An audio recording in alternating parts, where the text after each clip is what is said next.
sini. Assalamualaikum Pak Ustaz. Assalamualaikum warahmatullahi wabarakatuh. Amin. Assalamualaikum Bang J. Waalaikumsalam Pak Tung. Wah, baju biru nih. Wih, mantap kan bajunya. Baju biru itu biasanya ini apa namanya itu lagi jatuh hati. Gitu ya, Pak. Katanya.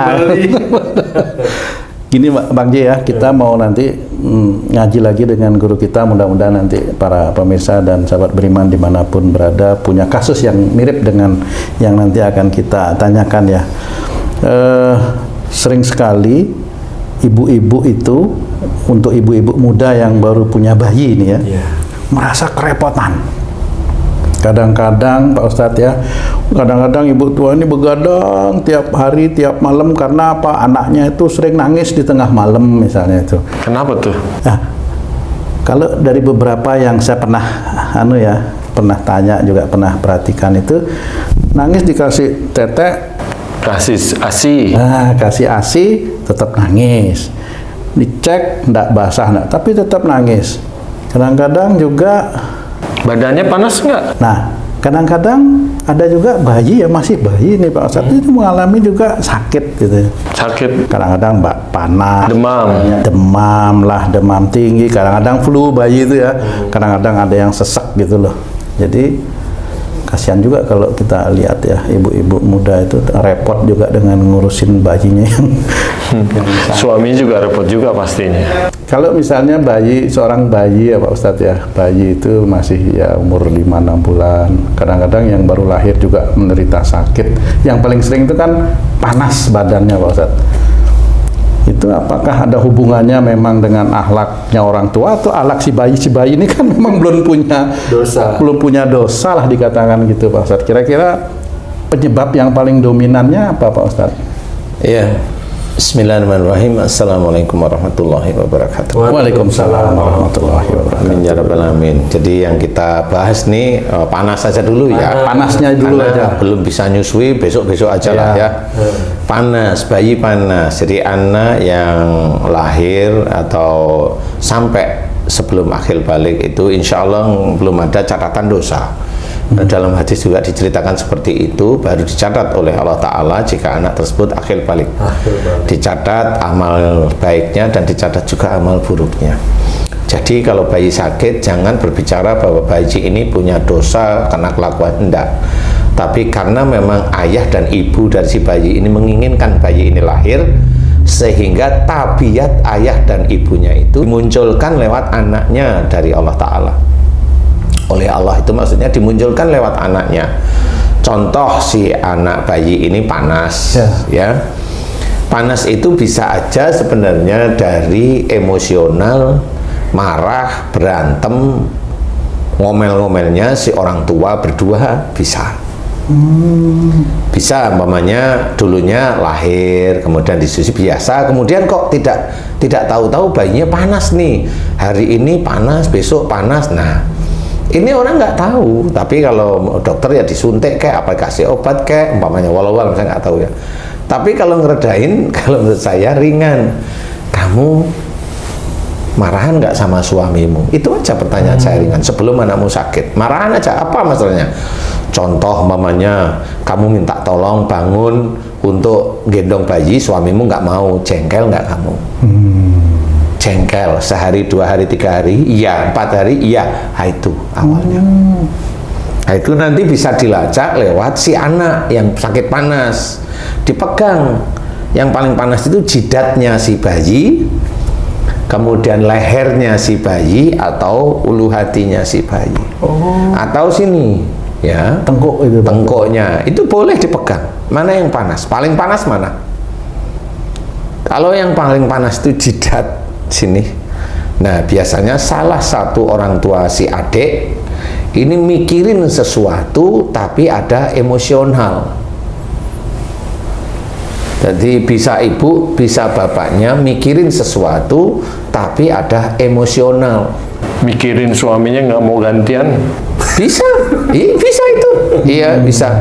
Kemudian suami mikirin kerjaan karena kerjaan nggak nggak selesai tapi nggak dibolehkan pulang, jadi dia malam hari jengkel aja di kantor, kan nggak tahu anaknya panas ya bisa dipegang, ini yang paling panas, ini ndak, oh berarti ini siapa yang mikir paling serius tapi nggak ketemu solusi tapi jengkel atau marah. Nah itu nanti tinggal saya dah mohon ampun aja pada Allah dan doain kalau anakmu panas itu karena kejengkelan kamu, mikirkan apa pekerjaanmu, kejengkelanmu mikirin apa, mikirin ini asisten rumah tangga kok keluar aja baru seminggu keluar, nah itu kan jengkel juga dia. Itu mohonkan ampunan kepada Allah Ta'ala dan serahkan, belajar untuk tidak emosi, tidak marah. Insya Allah si adik tanpa diobatin diberi kesembuhan sama Allah Ta'ala, insya Allah. Nah, itu sudah hafal istilahnya. Jadi tinggal mana panasnya di sini, berarti ada yang difikirkan dari salah satu orang tuanya atau dua-duanya orang tua. Kalau di sini, nah siapa yang marahnya keluar? Kalau di sini tenggorokan ya, itu marahnya keluar, ngomel, oh ah itu ngomel, itu tenggorokan. Kalau di sini, nah di sini itu ada keyakinan yang kuat yang menjadikan amarah. Gimana contohnya Pak Ustadz itu, Pak Ustadz? Keyakinan itu umpamanya punya prinsip tapi nggak cocok. Misalnya lagi debat nggak cocok, nah itu biasanya bisa dengan suami atau dengan istri atau dengan orang tua. Nah itu nanti panasnya di sini nanti. Punya keyakinan yang nggak cocok dengan suami atau istri atau dengan orang tua. Itu di ulu hati. Ulu hati. Kalau di perut, Kalau kan di biasa perut tuh dipegang tuh. Ya boleh. Kalau di perut biasanya ya urusan rumah tangga aja suami istri. Biasanya seperti itu. Insya Allah ya, insya Allah seperti itu. Jadi kalau perut, nah itu biasanya urusan rumah tangga yang jengkelan. Apalah ngurusin inilah, ngurusin itulah. Dimana suami sama istri itu jengkel aja di situ. Omel-omelan, ya, itu urusan perut. Nah, perut itu di keluarga kalau saya, karena di perut itu ada usus. Usus itu adalah alat untuk menyaring sari-sari makanan. Jadi menyaring sari-sari makanan itu sehingga di situ sebenarnya persoalan keluarga ini bisa menjadikan amal soleh kalau suami dan istri itu tahu. Jadi jangan bertengkar. Itu akan menjadi amal soleh. Tapi kalau nggak tahu, walaupun dia muslim, ya bertengkar aja. Seperti itu. Nah, pertengkaran kan macam-macam ya. Jadi urusan keluarga lah biasanya, apa nggak diantar marah, mamanya lagi diantar bawa bayi, mamanya isi istri bawa bayinya lagi gini, suaminya nyetir lihat cewek, nah marah lah istrinya. Itu ya tuh. Iya. Iya. Itu langsung terkonek ke bayi. Langsung Itu, karena ya? si adik bayi ini ada pengingat dari Allah Ta'ala sebenarnya. Jadi itu lebih menjadikan barometer bahwa di keluarga itu masih banyak kekurangan di hadapan Allah. Sebenarnya hanya gitu aja sih. Makanya jangan merasa diri itu nggak pernah ada dosa. Oh nggak boleh. Kita nggak boleh seperti itu. Selama ini anak cucu Adam itu berdosa. Itu aja. Jadi kalau Nabi Adam dulu berdosanya cuma makan buah kol diturunkan di dunia, itu hanya cuma makan loh ya. Manusia itu nggak cuma makan, apa aja dosa dilakukan. Ya itu nanti neraka itu nanti ya.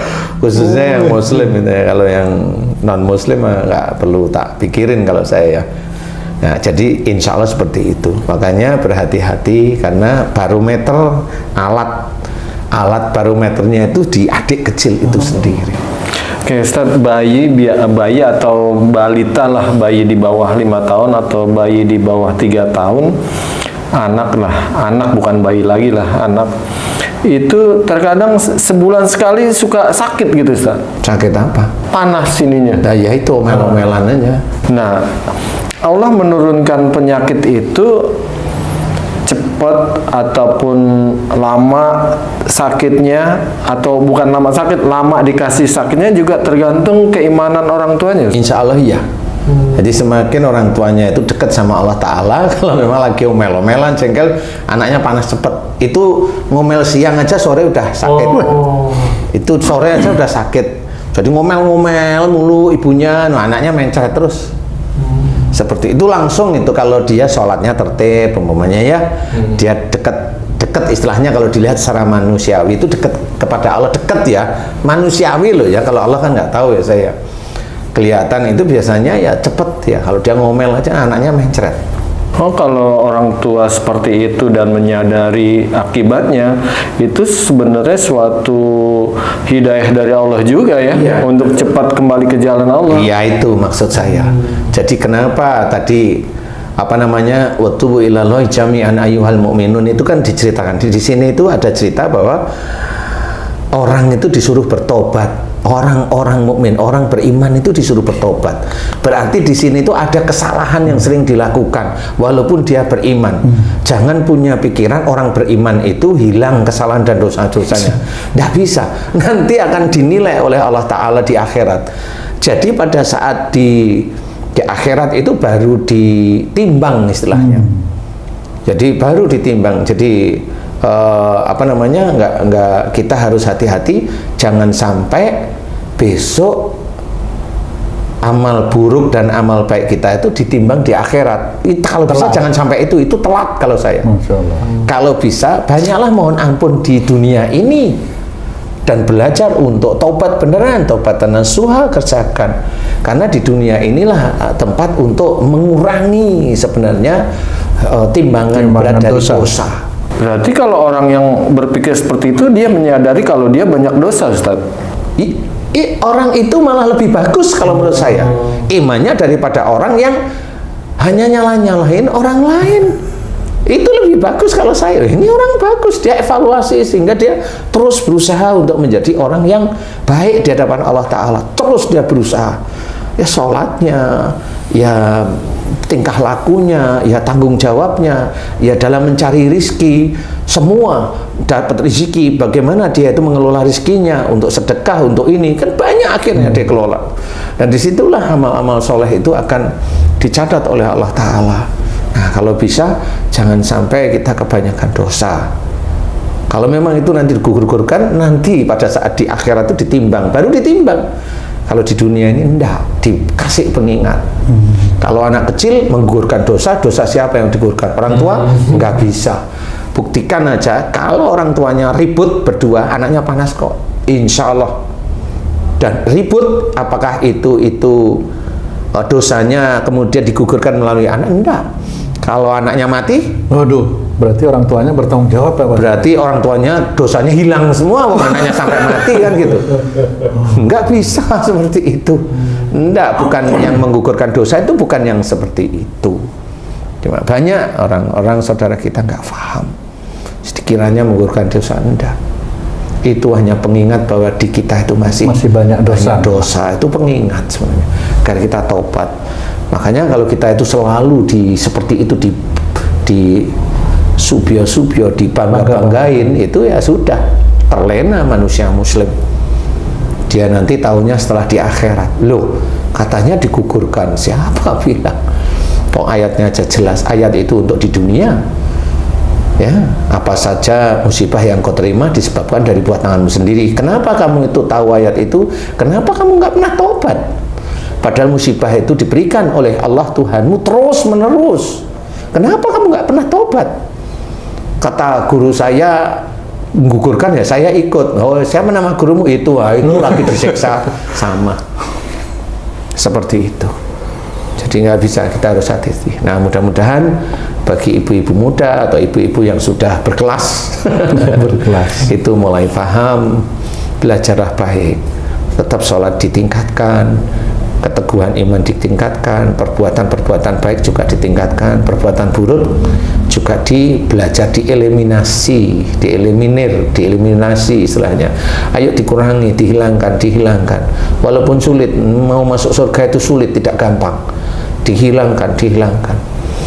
Emosi khususnya dihilangkan, kekakuan khususnya dihilangkan terus. Nah, insya Allah mudah-mudahan kita mampulah nanti menjalankan tobat-tobatan nasuha yang dulu dosa sering kita lakukan. Insya Allah ya. Amin ya rabbal alamin. Wallahu a'lam. Patung. Kita bisa ngingetin teman-teman kita yang punya cucu nih, ngingetin orang tuanya. Haji J itu kan juga punya tuh, bener nggak itu? Betul banget. Bener ya? Nah, iya udah tahu. Cucunya sakitnya apa, kemudian ngasih nasihat ke anaknya nggak? Iyalah. Terus kemana apa coba? Yang dulu banget sih Ustadz, anak saya keguguran, disebabkan karena ribut suami istri. Paham waktu itu? Saat itu belum paham. Setelah saya kasih tahu, memahami, lahirlah anak berikutnya. Alhamdulillah. Memang benar kalau namanya ribut, apalagi si anaknya Haji kan cewek nih, berani, berani nih. Kayak siapa berani Ci? Kayak yang berani. Kalau Haji kan klemeng, ya inilah pendampingnya Haji lah. Ya ini sama, seperti nggak nerima dengan suaminya. Ya anak ini kan dihasilkan dari dua orang ini. Kalau ini pada saat itu jengkel kuat sekali, anak ini keluarkan oleh Allah Ta'ala. Istilahnya kalau Allah itu harusnya perkataanmu tidak seperti itu dengan suamimu. Jadi ini si istri. Tidak boleh, gitu. Harusnya kamu hormati. Nah, di situ baru nanti kalau dia sudah mulai paham, Allah mengizinkan punya hamil lagi seperti itu. Sudah lahir kan? Wah, udah mau 2 Ustaz. Mau 2? Iya. Siapa nih Haji C mau 2? Insya Allah kurang lebihnya begitu. Allahu a'lam. Pernah panas nggak cucunya? Pernah sakit panas? Sering, tapi setelah dikasih tahu jangan suka marah sesama suami istri, nanti anaknya panas. Alhamdulillah sekarang kalau panas menyadari cepet-cepet. Jadi jarang ke dokter udah? Iya. Oh, alhamdulillah. Bisa nabung. Berarti pundi-pundi dokter berkurang satu keluarga. Aduh, Masya Allah. Terima kasih banyak Pak Ustadz. Aduh, ini ilmu yang sangat bermanfaat sekali ya, Ji ya. Sahabat beriman dan para pemirsa dimanapun berada, mudah-mudahan video kami kali ini banyak manfaat untuk kita semua, khususnya bagi kami yang ada di sini dan keluarga kami, untuk meningkatkan keimanan dan ketakwaan kita kepada Allah Subhanahu wa Ta'ala. Terima kasih atas perhatiannya. Wassalamualaikum warahmatullahi wabarakatuh.